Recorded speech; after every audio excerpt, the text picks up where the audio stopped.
प्यारे बच्चों, आप सभी का हमारे चैनल पे बहुत बहुत स्वागत है। जितने विद्यार्थी 22 फरवरी को हिंदी का पेपर देने वाले हैं उनके लिए वीडियो बहुत खास होने वाली है। और बच्चों, इस वीडियो के माध्यम से मैं आप सभी को ये बताने वाला हूं कि अब की बार 2024 बोर्ड परीक्षा में हिंदी की कॉपी कैसे लिखना है। आप पेपर में बोर्ड में पहली बार पेपर देने जा रहे हो और बहुत सारे बच्चों को ये आइडिया नहीं होता है, जानकारी नहीं होता है और जाने अनजाने में वो गलतियां कर बैठते हैं। भैया, इस वीडियो के माध्यम से मैं आप सभी को यही बताने वाला हूं कि अब की बार 22 फरवरी को हिंदी कॉपी कैसे लिखना है और कॉपी लिखते समय कौन कौन सी सावधानियां बरतनी है, सब कुछ मैं आप सभी को इस वीडियो के माध्यम से बताने वाला हूं, समझाने वाला हूं। इसलिए आप सभी संबल रिक्वेस्ट है, इस पूरे वीडियो को शुरू से लेकर के अंत तक जरूर देख लेना। वीडियो को लाइक कर देना, शेयर कर देना। चैनल पर पहली बार विजिट कर रहे हो तो उसको भी सब्सक्राइब कर लेना। बच्चों, ये है टॉपर के द्वारा लिखी गई एक बोर्ड कॉपी और ये रहा इसका मॉडल पेपर, ठीक ना। तो इस मॉडल पेपर को मैं सॉल्व करके दिखाऊंगा, ठीक ना। ज्यादा टाइम नहीं लूंगा, मैं बस आप सभी को यही बताऊंगा कि अब की बार 2024 बोर्ड परीक्षा में हिंदी की कॉपी कैसे रिप्रेजेंट करनी है, कैसे लिखना है और कॉपी लिखते समय कौन कौन से पॉइंट को ध्यान में रखना है और क्या गलतियां नहीं करना है। तो बच्चों, आइए हम इसको खंड ख के सारे प्रश्नों को हम देख लेते हैं कि किस प्रकार से क्वेश्चन पूछा जाता है और कॉपी में उसको कैसे हल किया जाता है, ठीक ना। जैसे आप यहाँ पे बच्चों देखोगे तो यहाँ पे लिखा गया वर्णनात्मक प्रश्न खंड ब। इसमें पहला बार क्वेश्चन है कि निम्नलिखित गद्यांश पर आधारित 3 प्रश्नों का आंसर देना होता है। यहाँ पे देखो एक छोटा सा पैसेज पूछा गया है और इस पैसेज से रिलेटेड 3 क्वेश्चन यहाँ पे पूछा गया है कि उपयुक्त गद्यांश का संदर्भ लिखिए, 2 नंबर का आता है। रेखांकित अंश का व्यय करना, ये भी 2 नंबर का आता है और इसी पैसेज से रिलेटेड क्वेश्चन भी आता है, ये भी 2 नंबर का पूछा जाता है। तो हम इस पूरे सवाल को कैसे हल करेंगे बोर्ड कॉपी में लिखते समय क्या क्या सावधानी रखना है ताकि एग्जामिनर एक भी नंबर हमारा ना कटे। तो बच्चों देखो, 22 फरवरी हिंदी कॉपी जो होता है ना, बिल्कुल इसी प्रकार से लिखना जैसे कि मैं आप सभी को इस वीडियो के माध्यम से बताऊंगा, ठीक ना। सबसे पहले आप लिख देना वर्णनात्मक प्रश्न खंड ब। एग्जामिनर समझ जाएगा भाई आप यहां से स्टार्ट कर रहे हो, प्रश्नोत्तर संख्या इसमें पहला लिख दो, ठीक ना। आगे यहाँ पे लिखना है, सबसे पहले देखो जो हम पैसेज कर रहे हैं ना, देखो इसमें 2 पैसेज दिया गया रहेगा, एक तो ये पैसेज, एक तो ये पैसेज। दोनों पैसेज में आप कौन सा पैसेज कर रहे हो, एग्जामिनर को एक हिंट दे दो, बता दो कि भैया हम कौन सा पैसेज यहाँ पे हम हल कर रहे हैं। तो अब देखो इसको क्या करना होगा, आइडिया यहाँ पे लिख दो, यह कोई बात नहीं है। देखो यहाँ पे लिखा है ना, यह कोई बात नहीं है, यहां से लेकर के यहां तक लिख दो की ओर देखता था। एग्जामिनर आपका समझ जाएगा कि भाई इसी आप पैसेज को हल किए हो, ठीक ना। यहाँ पे लिख दो यह कोई बात नहीं है की ओर देखता था, हिंट दे दो, एक संकेत दे दो। अब देखो इसमें क्या लिखना है, आपको संदर्भ लिखना है। क्या करना है, सबसे पहला क्वेश्चन क्या था, संदर्भ लिखना है। अब आपको याद होना चाहिए कि पैसेज किस चैप्टर से लिया गया है और इसके राइटर कौन है। इसमें लिखेंगे प्रस्तुत गद्यांश हमारी पाठ्य पुस्तक हिंदी के गद्य खंड में संकलित मित्रता वाले चैप्टर से लिया गया था और इसके रचनाकार कौन है, रचयिता कौन है, आचार्य रामचंद्र शुक्ल जी है। तो बच्चों बिल्कुल इसी प्रकार से आप सभी को बोर्ड परीक्षा के पेपर में संदर्भ लिखना है और यहाँ पे व्याख्या भी करना है। तो व्याख्या तो आप आसानी से कर सकते हो। अगर आपको व्याख्या नहीं याद होगा ना तो यहाँ से लेकर आप यहाँ तक लिख दो जितना शब्द को रेखांकित किया गया है, लाइन खींचा गया, ठीक ना। तो इसमें भी आसानी से आप कर सकते हो, ये तो कोई बताने वाली बात नहीं है। और अंत में क्वेश्चन पूछा गया तो अब इस क्वेश्चन को आराम से उस पूरे पैसेज को पढ़ करके आसानी से क्वेश्चन का जवाब आप दे सकते हो। लेकिन लिखने का जो आइडिया होगा ना बच्चों, बिल्कुल इसी प्रकार से होगा, एकदम नीट एंड क्लीन आप सभी को लिखना है, तभी जाकर एग्जामिनर पूरा पूरा नंबर देगा। इसी प्रकार से बच्चों हम आगे बात कर लेते हैं। जो आपका सेकंड क्वेश्चन आता है ना, इसी प्रकार से क्वेश्चन आता है लेकिन वो पद्यांश होता है। क्या होता है, ये तो गद्यांश था और वो पद्यांश होता है। यहाँ पे देखो ये वाला क्वेश्चन, यहाँ पे देखो इसी प्रकार से सेम क्वेश्चन है। यहाँ पे देखो कि निम्नलिखित पद्यांश पर आधारित 3 प्रश्नों का उत्तर दीजिए। चरण कमल बंदो हरिराई, जाकी कृपा पंख गिरे अंधे को सब कुछ दर्शाई। ये वाला पद्यांश दिया गया है, ये वाला पद्यांश दिया गया है। अब इस पद्यांश को आपको क्या करना है, हल करना है। सबसे पहले तो बच्चों यहाँ पे संदर्भ लिखना है, व्याख्या करना है और इसमें अलंकार बताना है। बिल्कुल इसी प्रकार से क्वेश्चन बोर्ड के पेपर में पूछा भी जाता है।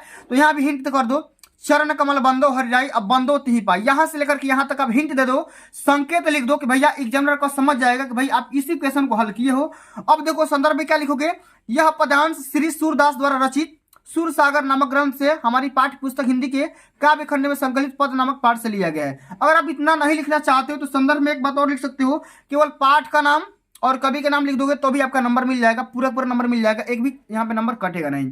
अब देखो व्याख्या क्या करना होता है, रेखांकित अंश का व्याख्या करना होता है, जिससे यहाँ पे देखो दिया गया व्याख्या करने के लिए कि बहिरो सुने गुंग पुनि बोले रंग चले श्री छत्र धरे। यहाँ से लेकर के यहाँ तक खाली क्या करना है, इसका अनुवाद कर देना है। यहाँ पे लिख देना है कि कवि सूरदास जी कहते हैं श्री कृष्ण के चरणों की प्रभाव से बहरा व्यक्ति सुनने लगता है, गूंगा बोलने लगता है और दरिद्र भी अपने सर पर क्षेत्र धारण कर लेता है, ठीक ना। इसमें रूपक अलंकार बताया गया है, ठीक ना। यहाँ पे रूपक अलंकार होगा, चरण कमल बंदो हरिराई में 2 वस्तुओं को कंपेयर करेंगे तो वहां पे रूपक अलंकार होगा, ठीक है। इसी प्रकार से आप सभी को यहाँ पे आएंगे प्रश्नोत्तर संख्या 3 में। इसी प्रकार से आप सभी को ब्लू और ब्लैक पेन का इस्तेमाल करके लिखना होता है। यहाँ पे देखो अब देखो संस्कृत का एक गद्यांश देगा, इसी प्रकार से आगे यहाँ पे एक पद्यांश देगा, ठीक ना। एक गद्यांश देगा, एक पद्यांश देगा, दोनों को हल करना होगा। 5-5 नंबर का आता है, इसको हम कैसे हल करेंगे जरा ध्यान से समझिएगा। इसको भी सेम सेम उसी प्रकार से करना है। ऐसा नगरी को लेकर के भाष्याम कार्य। आप पहले हिंट दे दो कि भैया आप ये कर रहे हो, ठीक ना, ये तो नहीं कर रहे हो, आप बता दो कि ऐसा नगरी वाला हम कर रहे हैं और भाष्याम कर दो। एक शुरू का 2-3 अंक लिख दो और बाद का 2-3 शब्द लिख दो, ठीक है। इतना करने के बाद आप आ जाओ संदर्भ पे। संदर्भ लिख लो, प्रस्तुत गद्यांश हमारी पाठ्य पुस्तक हिंदी के संस्कृत खंड बनारसी नामक चैप्टर से लिया गया है और इसका हिंदी में अर्थ लिख दो, अनुवाद लिख दो। इसी प्रकार से करना क्या है, प्रश्नोत्तर संख्या चौथा में पद्यांश जो दिया गया ना, यहाँ पे देखो, यहाँ पे देखो, सर्वे भवन्तु सुखिनः सर्वे सन्तु निरामया सर्वे भद्राणि पश्यन्तु मा कश्चित् दुःख भाग् भवेत्। इस वाले पद्यांश को कैसे हल करेंगे, 5 नंबर का पूछा गया है। सेम टू सेम वही वाला प्रोसेस है भाई, सेम टू सेम वही वाला प्रोसेस है। संदर्भ लिखना है, उसके बाद में क्या करना है, हिंदी में अनुवाद करना है। इसी प्रकार से सर्वे भवन्तु सुखिनः, यहाँ पे दुःख भाग् भवेत् हिंट कर दो, संदर्भ लिख दो कि प्रस्तुत पद्यांश हमारी पाठ्य पुस्तक हिंदी के संस्कृत खंड में संकलित भारतीय संस्कृति नामक चैप्टर से लिया गया है और इसका हिंदी में अनुवाद कर दो, ठीक ना।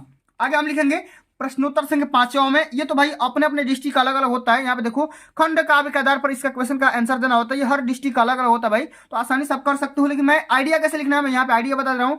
यहाँ से स्टार्ट करना, दूत सभा में द्रौपदी, यहाँ पे सबसे पहले हिंट कर दो कि भैया किस चीज के बारे में लिख रहे हो। उसके बारे में यहाँ पे लिखने के बाद यहाँ पे पूरे चरित्र चित्र कर दो जिसके बारे में क्वेश्चन पूछा गया है, ठीक ना। इतना करने के बाद आ जाओ बच्चों, यहाँ पे देखो जीवन परिचय। तो देखो जीवन परिचय से मैं संबंधित यहाँ पे क्वेश्चन बना भी रखा हूँ। तुलसीदास, सूरदास, जयशंकर प्रसाद, आचार्य रामचंद्र शुक्ल और डॉक्टर भगवत शरण उपाध्याय। अगर आप इतने कवि का और लेखक का जीवन परिचय याद कर लेते हो तो इसी में से आएगा, इससे बाहर नहीं आता है, ठीक ना।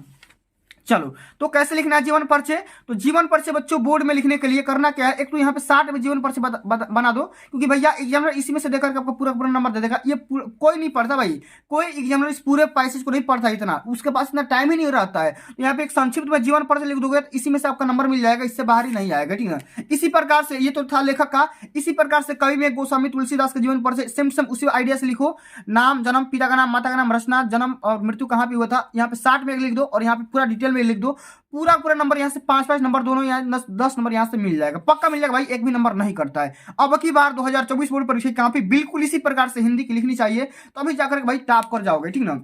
अब चलो अगला जो हमारा क्वेश्चन पूछा जाता है बच्चा, यहाँ पे देखो जो 7वां नंबर क्वेश्चन आता है ना, एक यहाँ पे श्लोक लिखना होता है जो कि इस पेपर में नहीं आया हुआ होता है। 2 नंबर का पूछा जाता है श्लोक, इसी प्रकार से आप सभी को लिखना होता है, जो आपको याद होगा उसी प्रकार को यहाँ पे लिखना होगा, ठीक ना। अब देखो अगला जो हमारा क्वेश्चन आता है, संस्कृत में 2 क्वेश्चन का आंसर देना होता है कि भारतीय संस्कृति मूलम किम अस्ति। इस प्रकार से आप यहाँ पे इसका आंसर दे सकते हो। इसी प्रकार से यहाँ पे प्रश्न संख्या 8वां डाल दो, यहाँ पे पहला, दूसरा, तीसरा यहाँ पे लिख सकते हो, ठीक ना।